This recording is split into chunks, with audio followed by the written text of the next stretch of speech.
জমনে গুনার কাজ করতে করতে যদি তোমরা গুনাহ করে ফেলেছো, আমি তোমাদেরকে একটা উদ্দেশ্য করিয়া দুনিয়ার মধ্যে সৃষ্টি করেছি। উদ্দেশ্যটা কি আমরা প্রত্যেকেই জানি। আল্লাহ পাক রব্বুল আলামিন ওই উদ্দেশ্য বা কোরআনে পাকের মধ্যে বলে দিয়েছেন, ওয়ামা খালাকাতুল জিন্না ওয়াল ইনসা ইল্লা লিয়াবুদুন।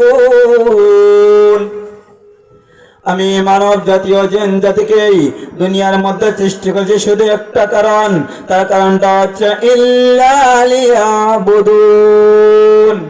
তারা দুনিয়ার জমিনে আমার ইবাদত করবে, আমার বندگی করবে, আমার গোলামি করবে।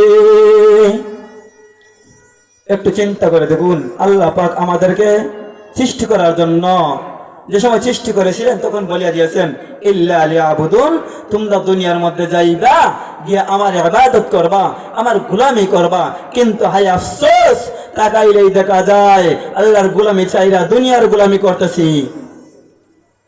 চিন্তা করে দেখুন, দুনিয়ার গোলামিতে বলেছি আপনি আল্লাহর গোলামি। আল্লাহ পাক বলেছেন নামাজ পড়ার জন্য, নামাজকে আপনার আমার জন্য ফরজ করে দিয়েছেন।